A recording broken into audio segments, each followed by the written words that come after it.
Hello, and thank you for joining me. This is podcast numero duo, second one. And we're going to talk about forgiveness, and we're going to talk about giving and the rebalancing of the universe's mandate and all sorts of good things. So I really appreciate you being with me. Hey, I forgot to mention in the last podcast, the first one, that I am going to do something very old-fashioned. If any of you out there have any questions or comments or want to communicate with me, you can do that. But guess what you have to do? It's an old process. You have to write it down in a letter. You could handwrite it. You could type it. And I will read every one of them, and I will hopefully use some intuition and help you answer whatever, if it's going to help you. I'll read every one I get until I'm so popular that my P.O. box is overflowing, and then I have to only pick some of them, in which I will certainly tell you when that day ever comes. So if you are listening, you can send it to Maryann, P.O. Box 2, Camillus, Camillus, New York, zip code 13031. Backwards is 13031, which is why I live in Camillus, because I thought that was the coolest thing going. Okay, so here you are, P.O. Box 2, Camillus, New York. Write me a letter.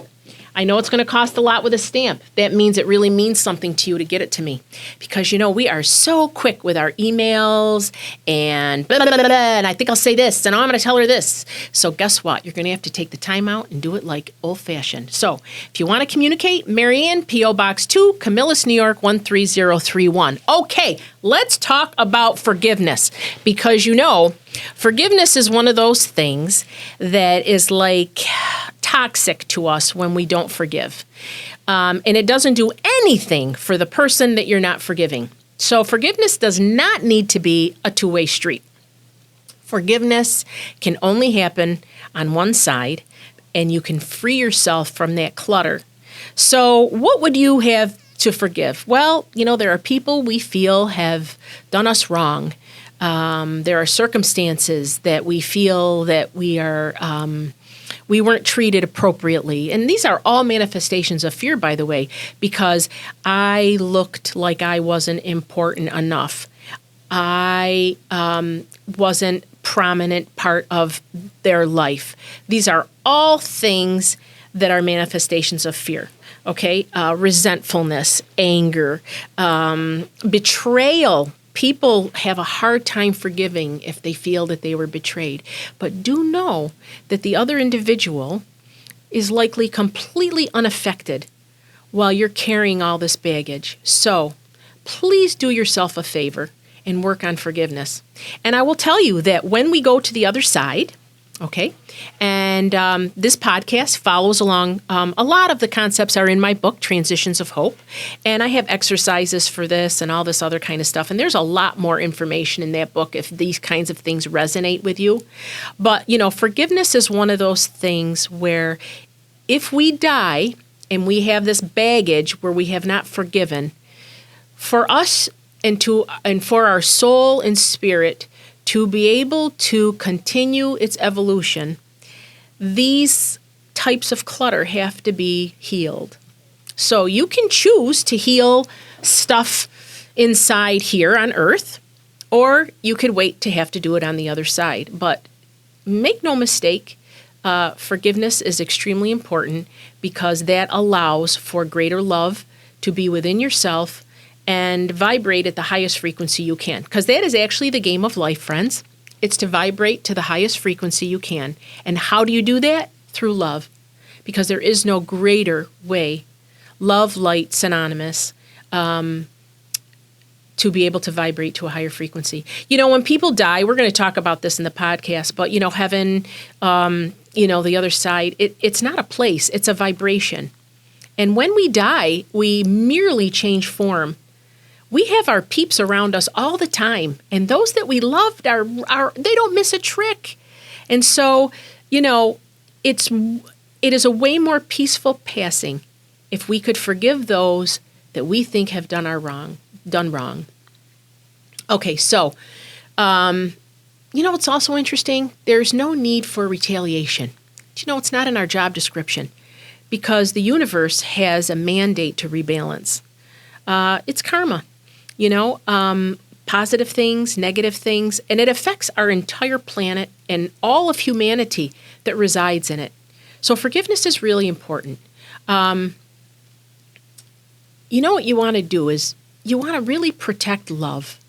You really want to protect love. And if you're having trouble forgiving someone, there's a few things I put in my book, but here's some of the things I've suggested for other people. You could write someone a letter and you could put everything in it because you're never going to give it to them.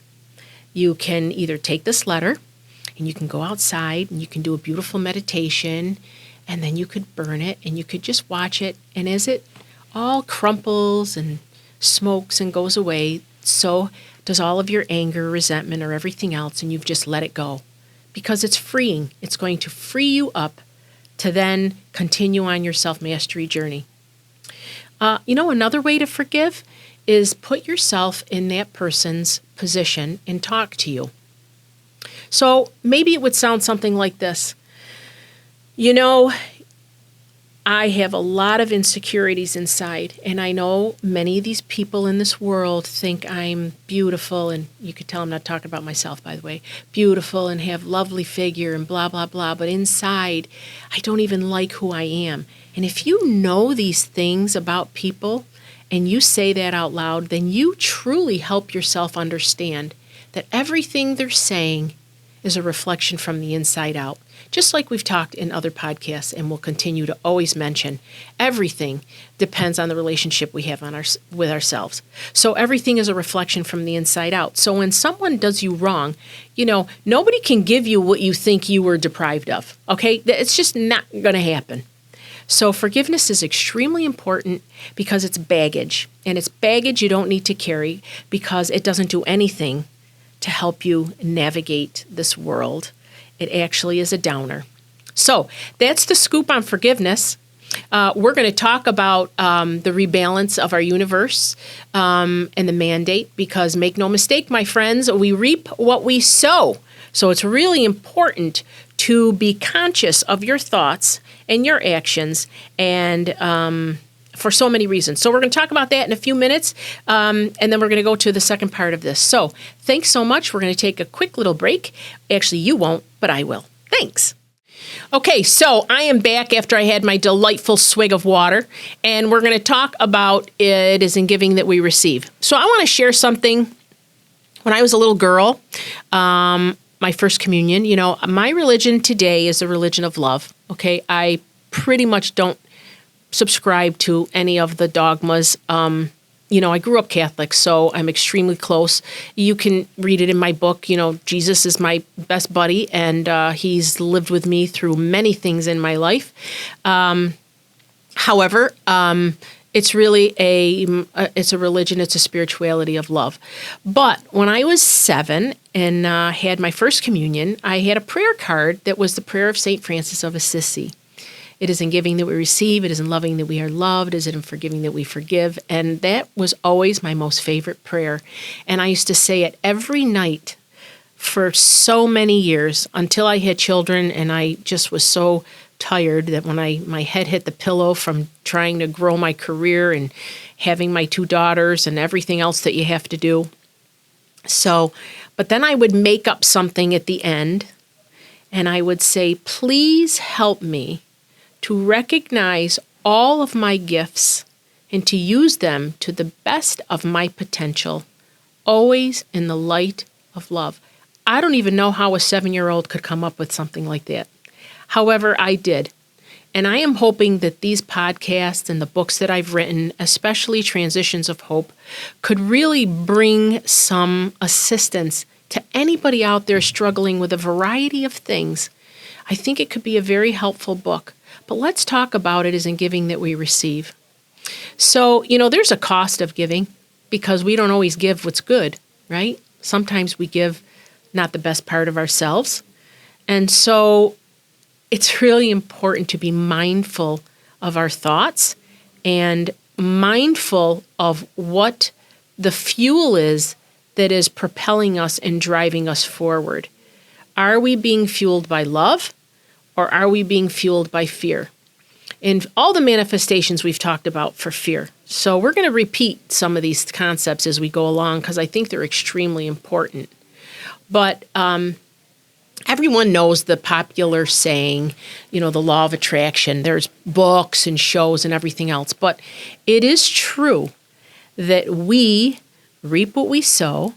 Okay, we gather that which resonates with our most dominant thoughts. We gather that which resonates with our most dominant thoughts. So it is important to be mindful of our thoughts.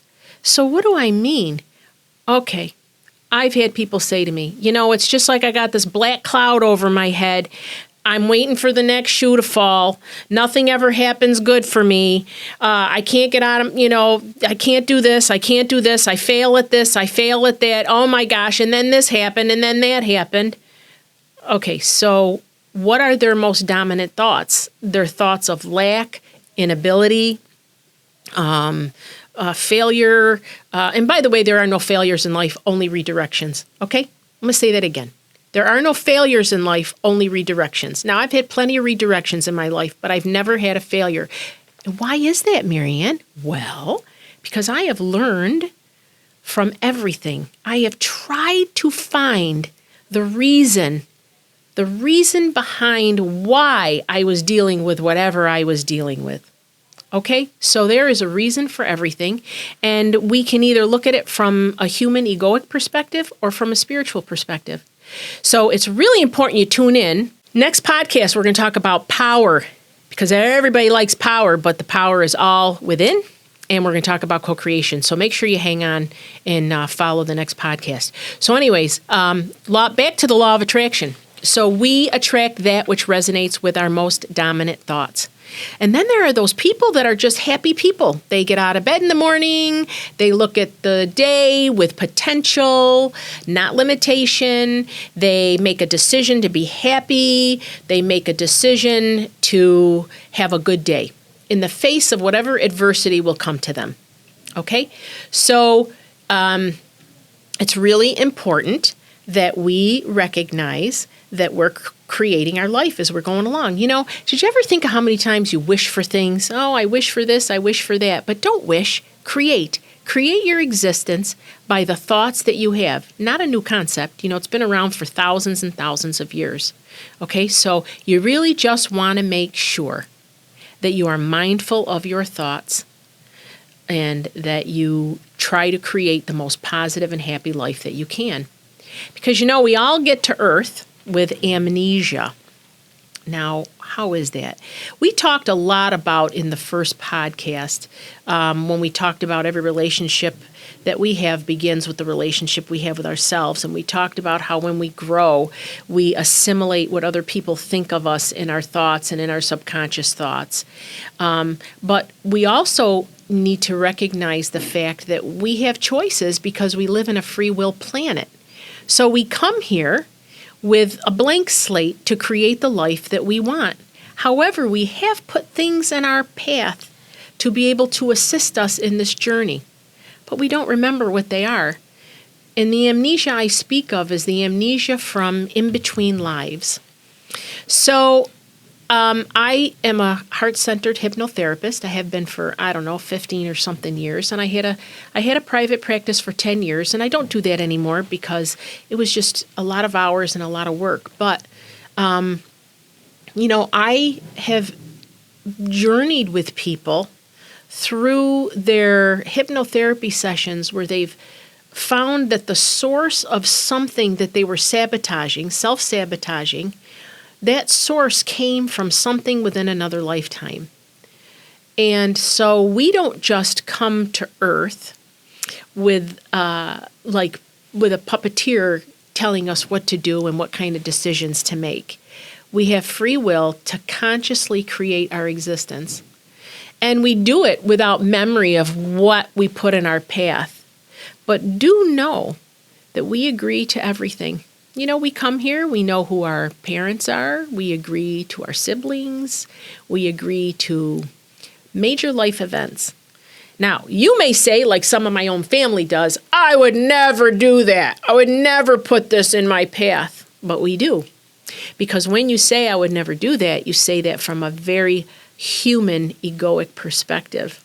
But from a spirit perspective, there are so many things that happen in this world that are crappy, that we will never understand. But it isn't really our place to do that.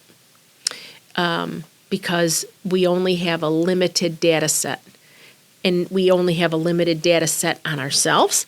And we only have a limited data set, well, for ourselves even. So, of course, we have such a limited data set for other people. And so it's really important to give people a break and to just support their co-created plans. And I can't wait till the next podcast to go over that a lot.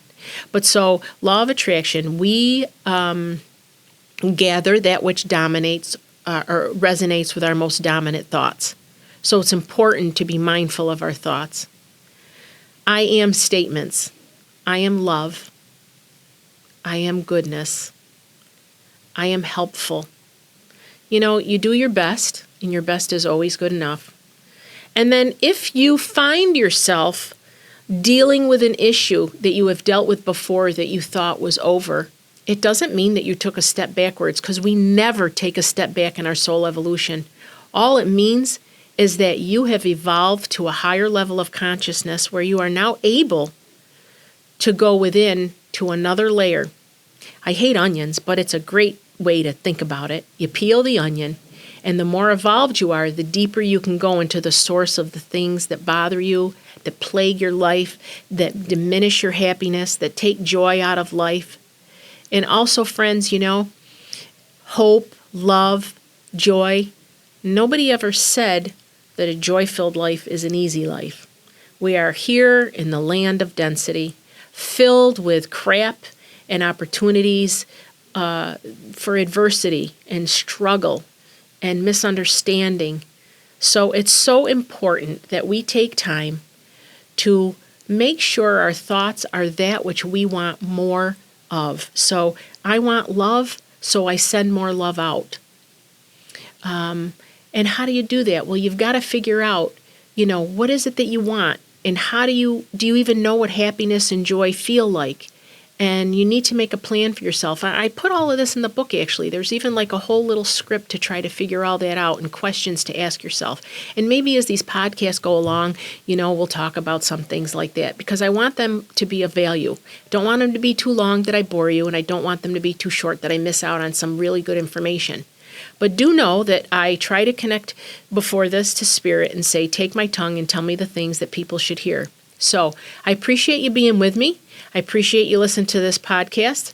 And please, please be mindful of your thoughts. Know that you were created in the image of the divine with love and light, a love and a light that are filaments that weave through the tapestry of this entire planet to make us one.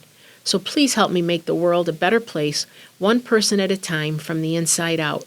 Effectuate change where you can, but most of all, clear the clutter within, so you could be the most clear and bright conduit to yourself and others.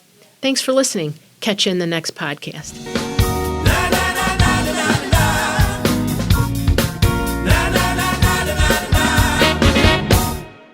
Na na na na na na.